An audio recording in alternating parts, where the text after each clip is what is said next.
The sale barn started laughing before the bidding even opened. 35 dwarf goats crowded into the last pen of the day. They were short, loud, nervous. One had both front hooves on the gate like it was already planning its escape. The auctioneer looked down at the paper and said, "Buyer takes all. No guarantee they stay where you put them." A cattleman behind Eli Mercer laughed and said, "Those aren't goats. Those are trouble with horns." Another man said, "Mercer just bought a circus." Eli did not turn around. He only reached into his coat, opened his father's old notebook, and wrote down the price. Because the men in that sale barn thought he had bought the smallest joke in the building, Eli thought he had bought the only animals small enough to reach the place his farm had forgotten. The clerk read his name back to confirm the sale, and somebody near the front said, loud enough to carry, "You can't save a farm with dwarf goats." Eli didn't answer that either. He closed the notebook, tucked it back into his coat pocket, and went to find the trailer. He was 43 that spring, 2 years into holding his father's 120 acres alone after the old man's heart gave out in the hayfield. The farm ran a little hay, a little cattle, and carried a banknote that came due every fall whether the season had been kind or not. Behind the house and the cattle pasture, the ground rose into a west slope of 11 or 12 acres that had been called lost ground for longer than Eli had been paying taxes on any of it. Blackberry canes thick as a man's wrist, honeysuckle choking whole fence rows, wild grape hanging in curtains off anything tall enough to climb, multiflora rose knitted through all of it, cedar sprouts pushing up wherever a patch of sun broke through. Cattle wouldn't go near it. A brush hog couldn't hold footing on the grade. He'd had a contractor out the winter before who'd walked 20 feet into the tangle, come back out scratched to the elbow, and quoted him $6, $800 to clear it with a skid steer and a mulching head. Money Eli didn't have and wasn't going to borrow against ground nobody had used in decades. His father's notebook was the reason he'd raised his hand at the sale barn at all. It wasn't a diary. It was the same kind of ledger his father had always kept. Planting dates, cattle counts, weather notes, cider press repairs. Practical, plain, nothing dressed up. Eli had gone through it slow after the funeral looking for anything about the note coming due, and found instead a page from years before he was born, in his grandfather's hand, that his father had copied forward and added to over the years. West slope, second bench, apples under the thorns. Below it, in his father's own writing, added later, 20-some trees once. Stone line runs below them. Do not run cattle tight under the old ones. And below that, near the bottom of the page, a line that read almost like a warning passed down on purpose. Apples do not disappear. Brush teaches men to stop looking. If the slope closes again, send goats before saws. Eli didn't know if any of it was still true. He'd walked the edge of that slope his whole life and never once seen anything under the brush but more brush. His father had let the orchard go the same as everyone else. Once cattle and hay paid better than apples ever had. But Eli didn't have $600 to $800. And he didn't have herbicide money either. $2,900 was the other quote he'd gotten, from a man who couldn't promise the chemical wouldn't kill whatever old trees might still be alive under there along with everything else. A dozer was out of the question on that grade. The county extension agent had told him as much the one time Eli asked, standing at the fence line shaking his head at the pitch of it. He'd stood at the edge of the slope himself more than once that winter, coffee going cold in his hand, looking at the tangle the way a man looks at a debt he can't pay down any faster. There wasn't a machine on the place that could get up that grade without rolling. And there wasn't money in the bank account for a machine that could. Whatever his grandfather had planted up there, if the notebook was telling the truth at all, was going to have to be found the slow way or not at all. 35 dwarf goats, bought for $1,225, were the only brush crew he could afford. Word got out before he'd even finished building fence. At the feed store, a man buying wire for his own place told him plainly, "Dwarf goats won't clear a farm, Eli. They'll just escape from one." At the fence supply counter the following week, the clerk ringing up his order for netting and posts said it without much unkindness. You bought pets and called them livestock. At the bank, when he went in about the fall note, the loan officer looked over Eli's file and shook his head slow. "I can count hay ground. I can count cattle," he said. "I cannot count a brush joke." He didn't say it to be cruel. He said it the way a man states a fact he's tired of repeating. Out at the fence line, a neighbor leaned on his truck window one evening and said, "That slope has been lost longer than you've been paying taxes on this place. If there were apple trees under there, somebody would have found them by now." His brother, On the phone from 2 counties over said it plainer still. He sold cattle country and bought a circus is what I heard. Sell them back before it gets worse, Eli. His wife didn't say much most nights, but she asked him once, plain over supper, whether he actually believed the notebook or just needed something to believe in that spring. Eli didn't have a good answer for her either, not yet, and he told her so. None of it was unfair exactly. Eli didn't have proof of anything yet. He had a page in an old notebook and 35 goats that hadn't done a single visible thing to change how that slope looked from the road.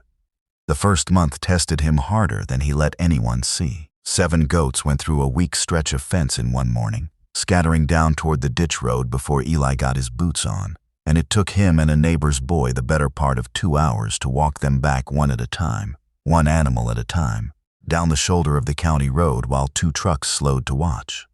One stood on the hood of his pickup for the better part of an afternoon, chewing at the wiper blade, and wouldn't come down until Eli gave up trying to coax it and just let it wear itself out. The fence bill ran higher than he'd planned, $1,480 instead of the $100 he'd figured, once he accounted for how much netting the brush actually required to hold animals that size, and how many extra posts the uneven ground demanded. Water tubs, mineral, and the trailer hauling added another $260 on top of that. His total cash risk by the end of 6 weeks sat at $3,275, against a banknote of $7,400 due after harvest that had nothing to do with goats or apples at all. He tore his shirt sleeve to the elbow going into the blackberry after 2 goats that had wandered off from the rest, and came out with scratches down both forearms that his wife looked at without saying much, though her face said plenty. He spent 2 evenings that same week just re-stapling netting along the worst stretch of the fence line by lantern light, hands too torn up to hold the tool well by the second night. The goats didn't clear the slope the way he'd pictured either. They bunched up heavy in one patch on what he thought was the least important stretch of ground, stripping it bare, while ignoring the lower brush he'd actually wanted opened first. From the county road, the slope still looked exactly like what it had always looked like, a wall of green and gray tangle, no different than the week before, no matter how many hours Eli had already put into it. His brother called again after the second escape, the goats having found their way onto a neighbor's hay ground this time, and said it without heat, just tired. "You've made your point, Eli. Sell them back before you embarrass yourself worse than you already have." That night, Eli sat at the kitchen table with the sale barn's number written on a scrap of paper by the phone, his hand on the receiver, close enough to calling that his wife asked if he wanted her to leave the room. He didn't pick it up. He pulled the notebook out instead and read the page again, the way he had a dozen times already. West slope, second bench. He got the flashlight and walked out into the dark to where the goats had bedded down for the night and found them settled in the same patch they kept returning to every evening, on the flatter shelf of ground halfway up the grade. He hadn't been steering them toward the second bench. They'd been going there on their own the whole time. He put the phone number back in the drawer the next morning and didn't take it out again. He stopped trying to push the herd toward the ground he thought mattered and let them work the bench instead, the way they'd already chosen to. Dwarf goats were built low and light enough to push under bramble that no cow would ever put its head into, and they ate what cattle wouldn't touch. Blackberry leaves stripped clean off the cane, wild grape pulled down and browsed to the vine, honeysuckle chewed back hard enough to open daylight at the ground. For the first time in years, young cedar sprouts and rose canes gone within days of the herd moving through. They didn't cut a single trunk, and they didn't know a live limb from a dead one. Eli still had to follow behind with a handsaw for anything too thick for a goat's mouth, and he still had to watch close that they didn't strip bark off anything worth keeping once the brush thinned enough to expose it. He hadn't bought them to make apples. He'd bought them to make daylight, and daylight was the only thing they were capable of making.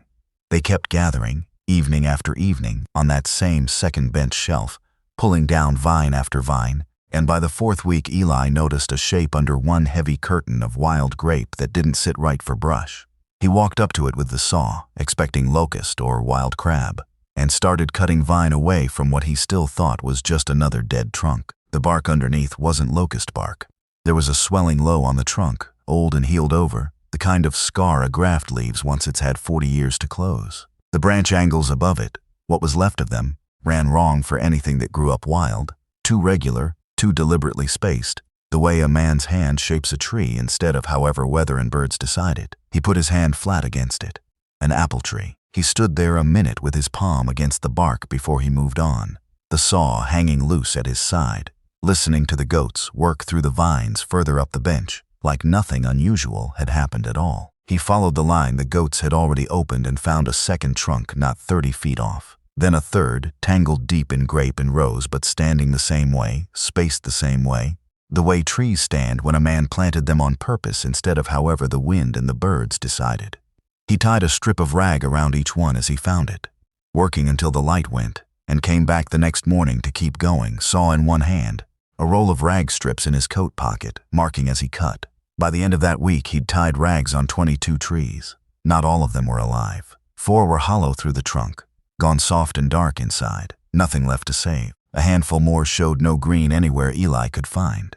But most of them had something, a patch of living cambium under the bark where he'd cut a test notch, a sprout low on the trunk, a scatter of leaf buds swelling on wood that should have been long dead by every rule Eli knew. The goats hadn't found the orchard by being smart. They'd found it because they were willing to eat the problem that had hidden it for 40 years. The slope was not lost. It had only been covered long enough for people to stop reading it. That first year, the county still had plenty to laugh about. 22 half-dead apple trees standing in cleared brush wasn't a crop, and everybody who drove past and saw the ragged, open ground said as much. Old trees don't pay notes, one man told him at church, not unkindly, just stating what he figured was obvious. Eli didn't argue. He spent that winter pruning cautious, cutting only deadwood, careful not to take more off any one tree than it looked able to spare.